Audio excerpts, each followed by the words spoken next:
मकर संक्रांति के पावन पर्व पर मुक्त हस्त सहयोग करें।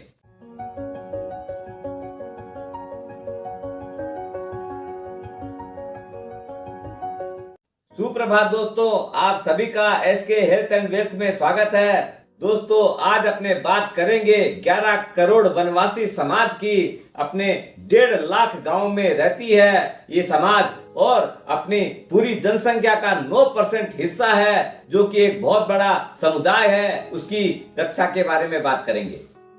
अपना ये जो वनवासी समाज है अपनी मुख्य राष्ट्र की धारा जो है उससे कटा हुआ है, बहुत ही अपेक्षित और कष्टपूर्ण स्थिति में जीवन यापन कर रहा है। मिशनरीज और राष्ट्र विरोधी ताकतें जो है, ये जो भोले भाले सरल लोग हैं उनको भ्रमित करके उनकी सरलता का फायदा उठा के उन्हें धर्म रूपांतरित करते हैं और अलगाववाद और आतंकवाद के अंदर उनको धकेल रहे हैं और उनसे बचाने की मुहिम करनी है।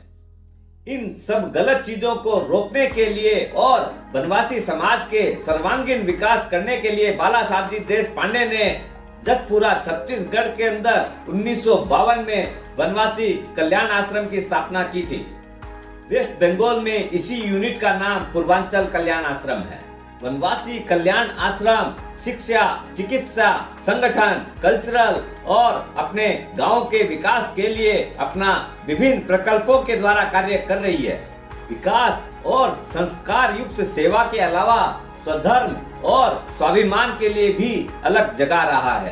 कल्याण आश्रम अपने 1956 पूर्णकालीन और अंशकालीन कार्यकर्ता उनके वनवासियों के बीच में रहकर दिन रात जुटे हुए हैं उनके कल्याण और विकास के लिए। कल्याण आश्रम का संकल्प है कि अपना शिक्षा, चिकित्सा, कुटीर उद्योग, कृषि उद्योग, इस सब में जितना भी हो उन लोग को प्रशिक्षित करके उनके जीवन का उत्थान करना, उनको शिक्षित, निरोगी और स्वावलंबनी और स्वाभिमानी बनाना। वनवासी समाज को हमारी संस्कृति, हमारी पहचान का अपने अनुभूति कराने के लिए कल्याण आश्रम कंटिन्यूअस प्रयासरत है। कल्याण आश्रम के 70 वर्षों के निरंतर और अथक प्रयास की वजह से अब वनवासी समाज जग रहा है, उसमें चेतना आ रही है। अब वो अपने धर्म और संस्कृति को बचाने में सफल हो पा रहे हैं और अपना पुरजोर लगा रहे हैं। वनवासी समाज के संस्कृति संरक्षण और स्वावलंबन के लिए जो वनवासी कल्याण आश्रम ने काम किए हैं उसके कुछ आंकड़े आपके सामने में प्रस्तुत है। इसमें सबसे प्रथम आता है शिक्षा, एजुकेशन। अपने हॉस्टल्स जो हैं बॉयज के लिए 199, गर्ल्स के लिए 51 हॉस्टल्स अभी चल रहे हैं। प्राथमिक, माध्यमिक और उच्च माध्यमिक विद्यालय 211 अभी कंटिन्यू है। शिशु शिक्षा संस्कार केंद्र 4063 हैं। शिक्षा प्रकल्पों से लाभान्वित 1,43,186 लोग हैं। दूसरी चीज आती है स्वास्थ्य, हेल्थ केयर। अपने यहाँ हॉस्पिटल, चिकित्सा केंद्र 164 हैं। आरोग्य रक्षक 4146 हैं। चिकित्सा शिविर 541 हैं। खेल कूद केंद्र 2585 हैं। चिकित्सा प्रकल्पों से लाभान्वित 3,98,400 लोग हैं। तीसरी कैटेगरी है स्वावलंबन, सेल्फ रिलायंस। कृषि प्रशिक्षण केंद्र 44 हैं। कुटीर उद्योग प्रशिक्षण केंद्र 105 हैं। स्वयं सहायता केंद्र जो है 4346 हैं। ग्राम विकास प्रकल्प 144 हैं। आर्थिक विकास प्रकल्प से लाभान्वित लोग हैं 49,214 लोग। चौथी कैटेगरी है संस्कार, कल्चरल डेवलपमेंट। उसके अंदर अपना श्रद्धा जागरण केंद्र सत्संग 5850 हैं। लोक कला मंडल 782 हैं। कुल प्रकल्प स्थान 14,790 हैं। संगठन, ऑर्गेनाइजेशन, उसके अंदर कुल प्रकल्प अपने 20,518 हैं। अपने अभी तक वनवासी ग्राम 53,123 तक पहुंचे हैं। पूर्णकालीन, अंशकालीन कार्यकर्ता 1956 हैं। हजारों शहरी ऑनरेरी कार्यकर्ता हैं। वो बहुत सुंदर तरीके से अपना कार्य निभा रहे हैं। अपने गांवों से में अपनी सेवाएं पहुंच रही है। स्वामी विवेकानंद जी का कहना है उठो, जागो और जब तक ध्येय प्राप्त न हो जाए तब तक रुको नहीं। अब तक जो कार्य हुए हैं उनके परिणाम ये हुआ है कि जनजाति समाज अपना लॉस ऑफ आइडेंटिटी और कल्चर के प्रति अपने मर्मज्ञ को समझने लगे हैं। धर्मांतरण पर बहुत बड़ी रोक लगी है और जो लोग किए हुए थे वो वापिस अपने धर्म रूपांतरण में लगे हुए हैं। शिक्षा के प्रति उनका रुझान बढ़ा है और उससे जो संस्कार उनको मिले हैं वो अपने परिवार में भी उसका रूपांतरण कर रहे हैं।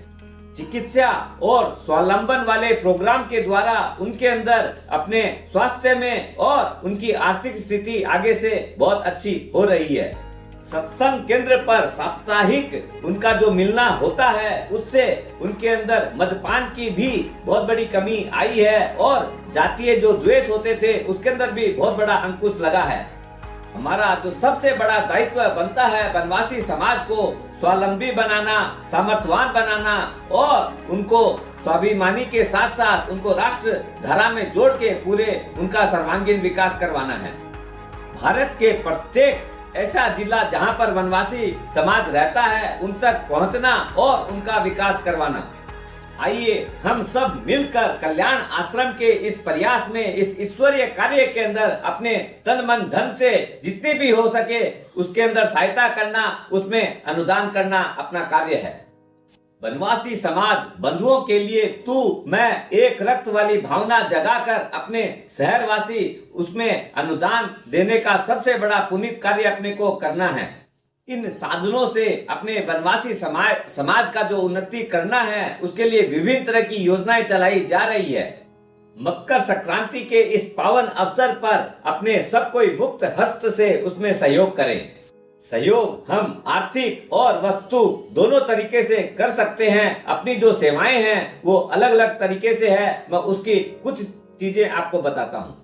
अन्नदान, औषधि दान, विद्या दान, स्वावलंबन सहयोग, वस्तु दान, जल दान, ये कई तरह की मैंने कुछ चीजें बताई है, उसके अंदर अपने सहयोग कर सकते हैं।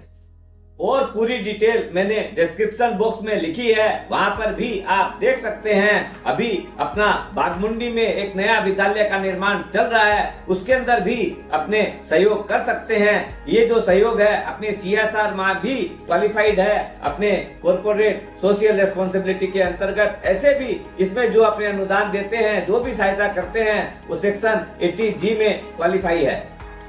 ईश्वर हमें देते हैं सब कुछ, हम भी तो कुछ देना सीखे। अपने हित तो सब जीते हैं, औरों के हित जीना सीखे। वनवासी समाज की सिर्फ एक प्रार्थना है हम लोगों से, मुझे भी एक मौका चाहिए।